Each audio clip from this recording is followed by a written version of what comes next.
Assalamualaikum warahmatullahi wabarakatuh. Alhamdulillah rabbil alamin wassalatu wassalamu ala asyrafil anbiya'i wal mursalin wa ala alihi wa sahbihi ajmain. Insyaallah akan sambung lagi dalam tazkirah Ramadan dalam beberapa minit ini. Insyaallah, yaitu yang bertajuk Ramadan adalah bulan ketakwaan. Ramadan, hasil dalam puasa Ramadan ini kata Allah Subhanahu wa taala ialah kita akan menjadi bertakwa, takut kepada Allah Subhanahu wa taala. Apa itu? Macam mana mau membina ketakwaan itu? Setelah bulan Ramadan, kata Allah Subhanahu wa taala. Nah, ini ya. Jadi Ramadan, tuan-tuan dan puan, dia ini sebenarnya menjanjikan berjuta-juta rahmat, kenikmatan, kebaikan yang kita tidak nampak, yang kita boleh nampak dan sebagainya pada bulan Ramadan ini, khususnya kepada hamba-hamba Allah Subhanahu wa taala, sehingga mencapai darjat ketakwaan kepada Allah Subhanahu wa taala.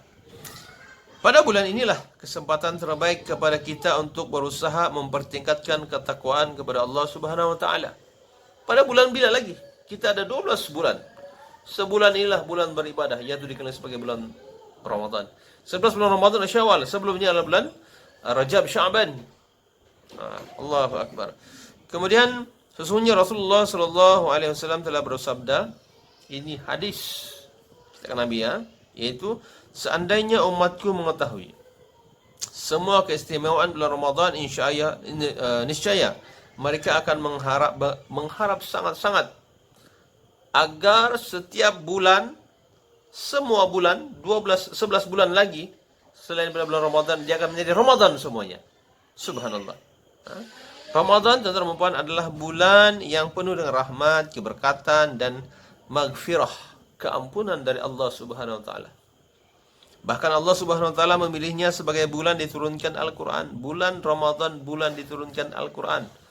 Dalam surah 17 Ramadan. 17 Ramadan turun Al-Qur'an. Dan kemudian turunlah. Kemudian begitulah utamanya Allah Subhanahu wa taala sengaja menutup pintu-pintu neraka dengan ketat dan membuka pula pintu-pintu syurga seluas-luasnya, biar mananya keberkatan, rahmat daripada syurga itu dia turun ke bumi, dan bukan ke bumi pada malam Lailatul Qadar. Pada malam Lailatul Qadar, malam ketentuan, malam Al-Qadar, itulah tidak akan ada gelombang-gelombang jahat.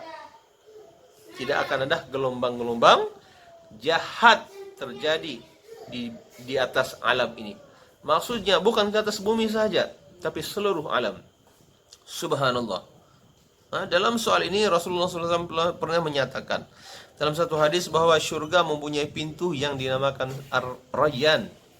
Dalam syurga ini, tuan-tuan dan puan, apabila berlaku hari kiamat, semuanya akan dibangkitkan. Bila sudah dibangkitkan oleh Allah Subhanahu wa taala, akan menuju ke padang mahsyar. Mahsyar ini, tuan-tuan dan puan, semua makhluk akan ke sana.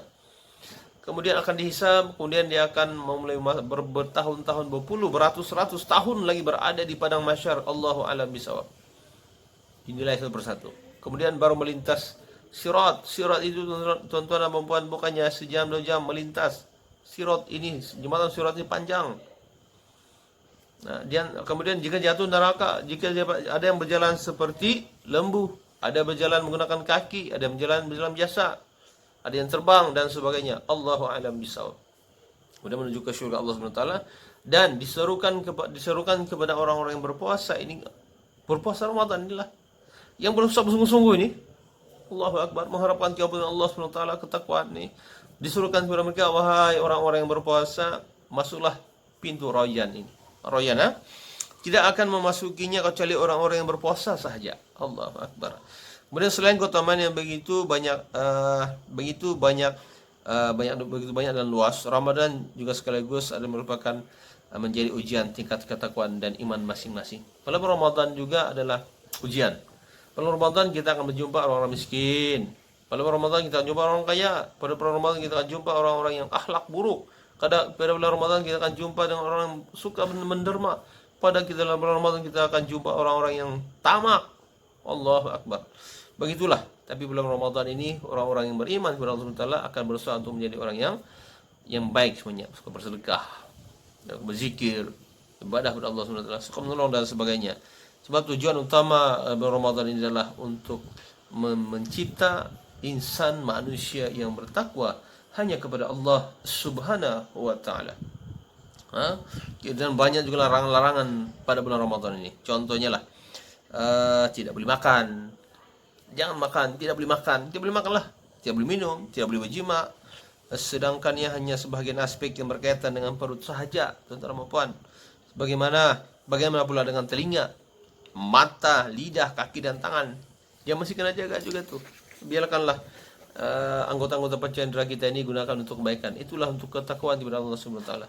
Mata misalnya untuk melihat, jangan melihat benda-benda yang haram.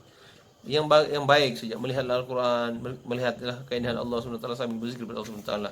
Begitu dengan telinga, jangan dengar yang laghah, yang mendengar perkataan-perkataan mengumpat, fitnah, membaca macam sekarang ini di Facebook macam-macam kata-kata fitnah lah, yang buruk lah, dan macam-macam lagi yang kita boleh baca di situ. Allahu Akbar. Menggunakan telinga untuk mendengar sebenarnya mendengar Al-Quran, jangan mendengar perkara-perkara yang keji.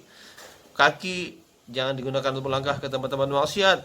Tangan pula jangan digunakan untuk perbuatan-perbuatan yang jahat, membinasakan orang.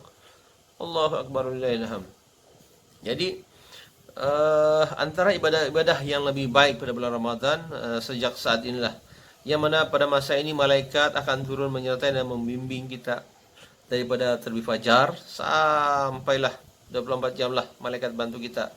Dan masa inilah kita pada bulan Ramadan inilah, mari kita hidupkanlah malam-malam Ramadan ini dengan menghidupkan malam-malamnya dengan membaca Al-Quran, salat tarawih, salat sunnah dan sebagainya. Kemudian zikir, i'tikaf. Boleh jadikanlah Ramadan ini sebagai kesempatan terbaik untuk meningkatkan ketakwaan kita kepada Allah Subhanahu wa taala, insyaallah. Kerana Rasulullah SAW telah bersabda, hamba Allah yang berpuasa satu hari pada jalan Allah akan dijauhkan mukanya daripada neraka selama 70 tahun. Allah Akbar, wallahil hamd. Jadi dari situ saja untuk kita.